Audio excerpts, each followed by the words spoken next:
Bonjour et bienvenue à cette nouvelle vidéo de la chaîne Un brin d'ADN.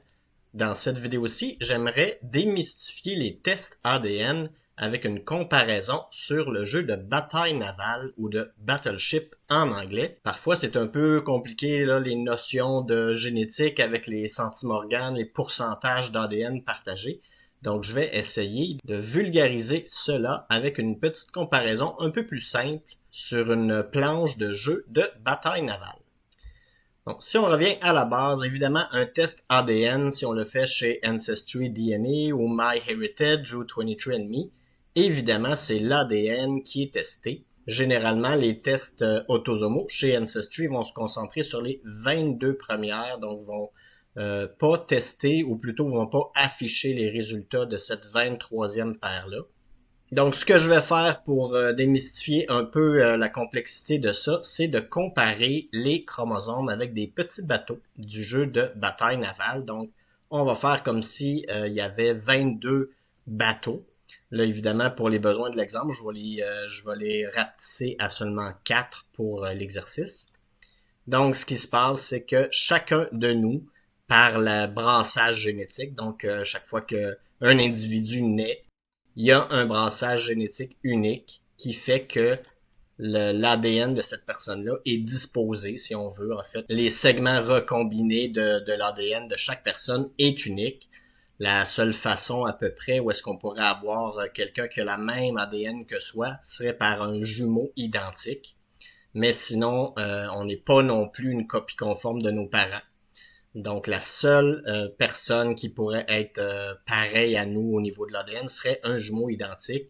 Sinon, on a chacun une planche de jeu, si on veut, donc de bataille navale, une disposition avec les longueurs, les endroits sur nos chromosomes, sont disposés de façon unique. Et ce que fait un test ADN, en fait, c'est de comparer cette disposition-là de nos segments de chromosomes avec les autres testeurs pour voir dans ce cas-ci, c'est pas de trouver où est-ce qu'ils sont les bateaux des autres, en fait, mais c'est plutôt de voir qui a des positions similaires sur sa planche de jeu, si on veut. Donc, c'est pas de dénicher les segments de l'autre. En fait, c'est simplement de dénicher les segments ou en fait de tenter d'envoyer des semonces radar, en fait, ou des salves de radar qui feraient qu'on identifie les morceaux de bateau, donc les segments de bateau qui seraient exactement disposés de la même façon au même endroit des autres testeurs. Donc, en pâle ici, ce qu'on verrait, mais c'est justement un autre testeur. Donc, en opacité le plus foncé, ce serait par exemple notre ADN à nous. Et ce qu'on verrait en opacité moindre, donc un peu plus pâle, serait un autre testeur. Donc, comment ces chromosomes à lui auraient été brassés là, lors de la conception de cet individu-là.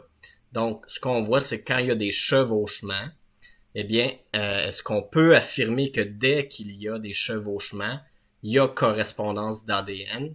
Eh bien, dans le cas qu'on voit ici, même s'il y a deux chevauchements, donc un ici et un ici, si on revient à l'analogie de qu'un bateau est un chromosome, eh bien, il n'y aurait pas de correspondance parce que c'est pas sur les mêmes longueurs de bateau, donc pas les mêmes chromosomes.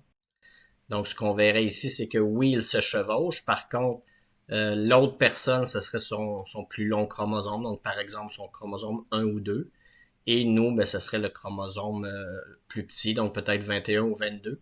Donc, étant donné que c'est pas le même chromosome, mais il n'y aurait pas correspondance. Même chose ici. C'est pas la même longueur de chromosome. Donc, même s'il se chevauche, un site comme Ancestry dirait que ces deux individus-là ne correspondent pas ou ne matchent pas leur ADN. Par contre, un autre exemple ici, donc on verra un autre testeur en pâle, nous on est toujours en foncé. Est-ce que dans ce cas-ci, un test, une compagnie de test ADN, donc le site web, est-ce qu'il y aurait ici une correspondance ou un match? Eh bien, ici, il n'y en aurait pas non plus. Même si le bateau ici est de longueur 4 et ici aussi est de longueur 4. Donc, en théorie, là, de façon sommairement illustrée, disons que c'est le même chromosome. Donc, le même chromosome se chevauche. À ce moment-là, est-ce que c'est un match? Ben, pas plus. Parce qu'en fait, c'est pas au même endroit du bateau. Donc, dans un test ADN, il faut pas que ce soit seulement le même chromosome, mais il faut surtout que ce soit le même endroit, donc le même compartiment du bateau, donc du chromosome. Et ben, l'exemple qui va suivre va illustrer vraiment qu'est-ce que c'est qu'un match. Eh bien, dans ce cas-ci, j'ai comme reculé un petit peu le bateau. Donc, on voit clairement ici que c'est le bateau de longueur 4, donc le chromosome serait de même longueur, donc le même chromosome là, dans cette illustration-là, et au même compartiment, si on veut, donc au même endroit. Donc oui, à ce niveau-là, ça serait le même compartiment du même chromosome, donc du même bateau. Et là, de cette façon-là, ce testeur-là, effectivement, il y aurait un match sur le site de Test ADN.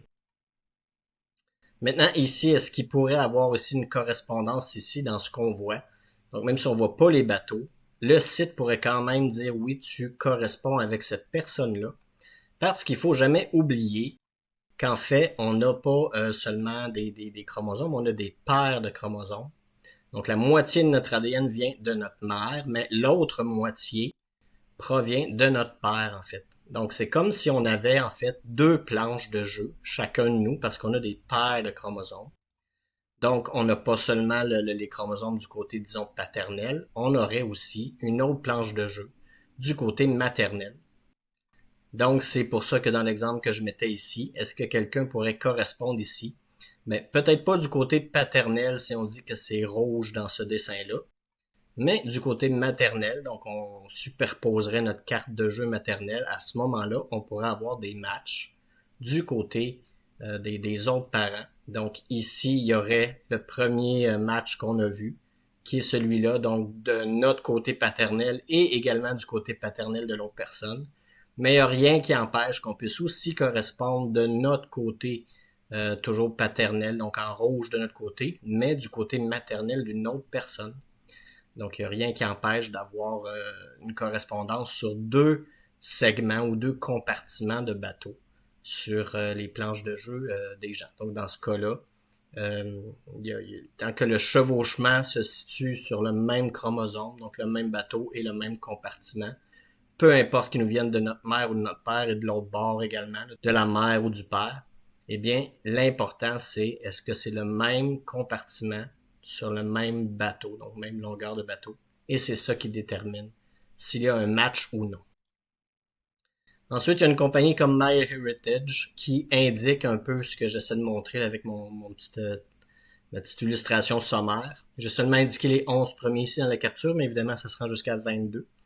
Et on voit la longueur de numérotée de chaque chromosome et les endroits, donc les petits compartiments de bateau, où est-ce qu'il y a une personne va correspondre avec soi ou matcher avec soi, selon le vocabulaire de certains sites.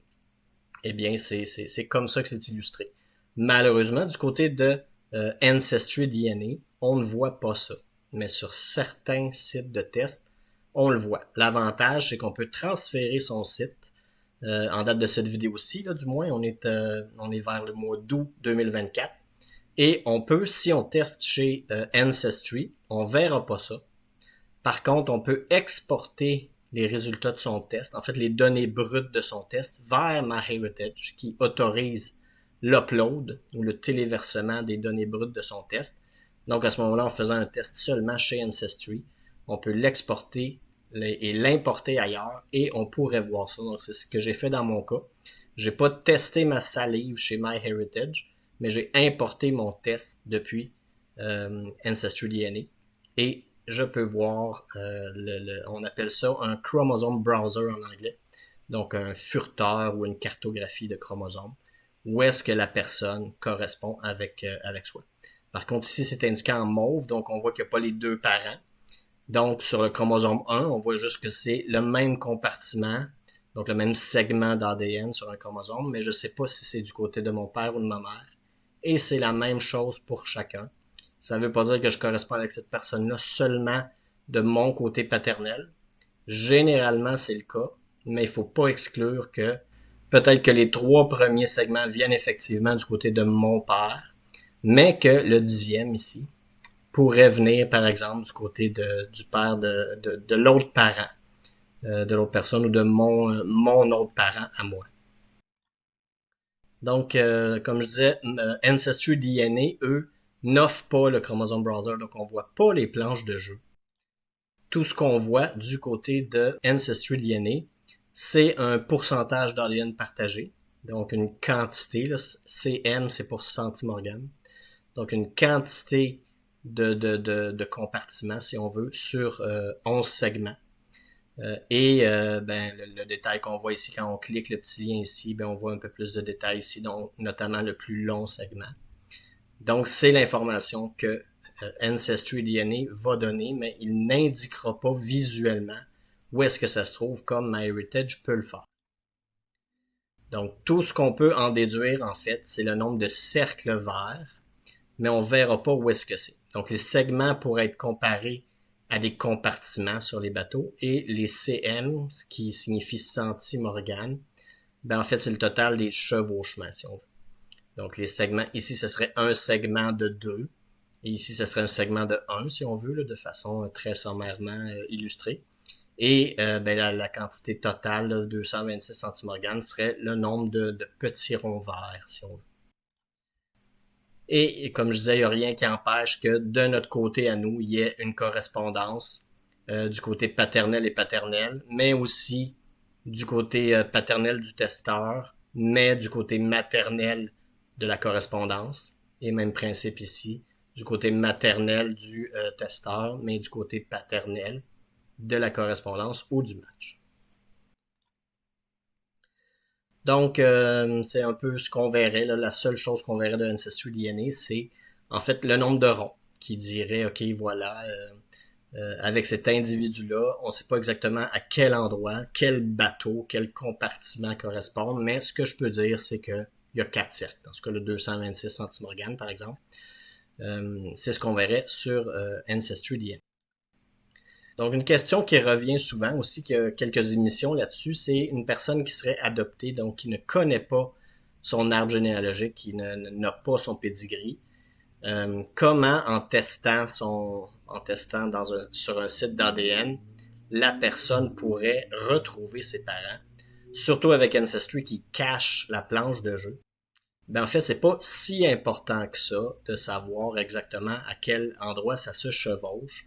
Donc, c'est pour ça que Ancestry DNA est si populaire, même s'il présente pas le chromosome browser.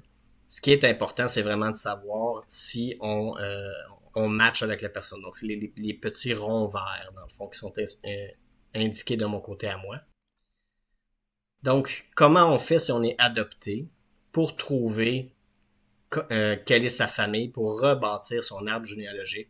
Eh bien, on le fait par l'arbre des autres personnes, en fait. Donc, si à gauche, c'est le pedigree inconnu de l'adopté ou de la personne qui ne connaît pas sa famille, eh bien, à droite serait le pedigree de, par exemple, ce testeur-là, où est-ce qu'il y aurait un match sur 2 chromosomes, si on veut, donc 2 bateaux, donc le plus petit vers le compartiment arrière et ce chromosome-là sur le compartiment avant. Donc, une petite erreur dans l'image, désolé, là, ça devrait être la même longueur, là. Mais si on fait semblant que c'est la même longueur de bateau, donc sur le compartiment avant, il y aurait 2 segments, en fait, d'une certaine longueur de centimorgane. Eh bien, si le testeur est en gris, avec sa famille inconnue, mais que la correspondance qu'on est en train de regarder, donc en opacité moindre, si cette correspondance-là, reliée à son test ADN, a attaché un arbre, eh bien, on peut prendre les noms de cet arbre-là et se douter que si on correspond au moins à quelques endroits là, des compartiments du même bateau, de notre côté, quelque part, dans ces ancêtres-là, on ne sait pas exactement à quelle hauteur, à quel degré, mais il y a quelque part les mêmes ancêtres qui vont être aussi dans le pedigree de la personne. Donc, peut-être pas au même endroit, mais ils vont être présents. Parce que la preuve, c'est qu'il y a une correspondance génétique. Donc, on peut remonter, on voit le pedigree, par exemple, d'une autre correspondance. Donc, nous, on ne sait toujours pas c'est quoi notre arbre généalogique. Mais évidemment, c'est pas juste côté paternel, maternel en bleu et rouge. Plus on monte, plus les ancêtres sont différents. Donc, plus c'est une espèce de courte pointe d'ADN ancestral qui remonte à beaucoup plus loin. Et bien, toujours avec le testeur qui sera en gris. En fait, c'est vraiment avec le pedigree des autres personnes qu'on peut réussir à trouver. Évidemment, là, j'explique pas les détails. C'est simplement pour montrer la façon de procéder. Donc, c'est vraiment correspondance par correspondance, en analysant les arbres de ceux qui connaissent leur famille, qui ont relié à leur test. Donc, nécessairement, si on match ou on correspond sur les mêmes compartiments de bateau ou les segments d'ADN sur les chromosomes, ben nécessairement, certains noms qui figurent dans l'arbre d'une correspondance sont nécessairement dans son propre pedigree à soi-même. Donc, c'est vraiment et l'image est plus ou moins importante. Là. Comme je disais, c'est pour ça qu'Ancestry ne l'affiche pas. Parce qu'en fait, on peut complètement faire abstraction de l'image du milieu et simplement fouiller dans les arbres des gens qui correspondent avec soi-même. Évidemment, avec le plus de bateaux possible, le plus de compartiments possible aux mêmes endroits. Donc, plus un match a un haut degré de pourcentage ou de centimorgane, mais plus l'ancêtre commun est proche de soi et de l'autre personne aussi. Donc, plus les chiffres sont petits, plus l'ancêtre est peut-être distant, en fait. Donc, il faut toujours se concentrer sur les plus grands chiffres, soit de pourcentage ou de centimorgane. Ça détermine généralement une proximité de l'ancêtre commun. Donc, c'est un peu l'exercice à répéter avec ces principales correspondances. Donc, en ayant les côtés paternels et maternels des matchs qui ont testé également sur le site, ben nous, on peut réussir à isoler des ancêtres, en fait, qui attribuent des couleurs à nos bateaux. Donc, c'est pas juste rouge et bleu pour père et mère, mais évidemment, il y a nos grands-parents, nos arrière-grands-parents. Même principe de l'autre côté. Donc, chaque chromosome, si on veut, chaque bateau, est constitué d'une série d'ancêtres différents qui arrivent jusqu'à nous et qui sont en commun, donc à certains endroits, avec les autres correspondances. En terminant, peut-être un petit bonus, en fait, comment ils font pour estimer les origines ethniques. Donc, comment ça se passe, en fait, c'est un peu le même principe, sauf qu'à ce moment-là, c'est pas une correspondance unique, donc soi-même avec une autre personne, c'est pas une correspondance directe qu'ils utilisent. Donc, pour faire vraiment une estimation des origines ethniques, ils vont se fier sur un panel de gens qui viennent historiquement de la même région et dont l'arbre généalogique est bien documenté. Donc, par exemple, pour une région d'Europe ou d'Amérique du Nord ou de Turquie, ben, ils vont prendre des gens qui ont leur arbre généalogique assez clairement documenté. Et ils vont faire un panel. Donc, par exemple, là, je dis des chiffres au hasard, mais ils pourraient décider d'avoir une centaine de testeurs qui viennent de Turquie. Donc, ce qu'on verrait ici sur l'image, c'est qu'ils prennent ces 100 testeurs-là d'une même région du globe. Ils vont faire un mélange, en fait, de leur ADN pour voir à quoi ressemble généralement l'ADN d'une centaine de personnes qui viendraient du même endroit sur la planète. Et ensuite, pour estimer l'origine ethnique, bien, ils comparent nos chromosomes, notre test ADN avec ce panel-là. Donc, c'est pour ça que je l'ai mis en opacité. Et ils vont finir par déduire, OK, ben à tel endroit, notre ADN, comparé non seulement à des gens d'Europe ou d'Amérique ou d'Asie, eh bien, l'ADN ressemble le plus au mélange, si on veut, là, de superposition de l'ADN du panel. Donc, c'est comme ça qu'ils estiment. C'est pour ça que c'est pas aussi précis que de matcher avec quelqu'un. Donc, dans vos tests ADN, si vous correspondez avec une personne, c'est vraiment un ancêtre commun que vous avez ou un couple d'ancêtres communs que vous avez, vous et l'autre personne. Alors que les estimés d'origine ethnique, c'est vraiment basé sur une moyenne, si on veut. Donc, un mix, un mélange de l'ADN d'un panel qui regroupe plusieurs personnes. Et là, ils mettent ensuite notre ADN à nous sur plusieurs de ces régions-là du globe pour savoir mais tel segment, tel compartiment de bateau, à cet endroit-là, il ressemble le plus à quel mélange ou moyenne, si on veut, d'ADN de ces panels-là, qui regroupent plusieurs personnes. Donc voilà, j'espère que vous avez apprécié la petite comparaison. J'espère surtout que ça a pu rendre ça accessible pour les gens là, qui sont un peu mélangés avec les termes de génétique, là, de centimorgane et de tout ça. Donc j'espère qu'avec ce petit exemple-là, ça peut aider les gens à faire un certain déclic et de comprendre qu'est-ce que c'est qu'une correspondance, pourquoi on match avec quelqu'un mais pas avec une autre personne. Et justement, c'est ce qui expliquerait pourquoi un frère et une sœur ne correspondent pas nécessairement avec les mêmes personnes, surtout des personnes distantes. Bien, c'est parce que, évidemment, Chaque disposition de planche de jeu est unique, donc l'ADN de chaque personne est unique, même frères et sœurs, à moins d'être jumeaux identiques. Mais si c'est simplement des frères et sœurs, même de même parents, bien leur ADN ne sera pas disposé de la même façon. Donc les chevauchements des bateaux n'arriveraient pas nécessairement non plus aux mêmes endroits. Donc voilà, merci beaucoup pour votre écoute et à la prochaine.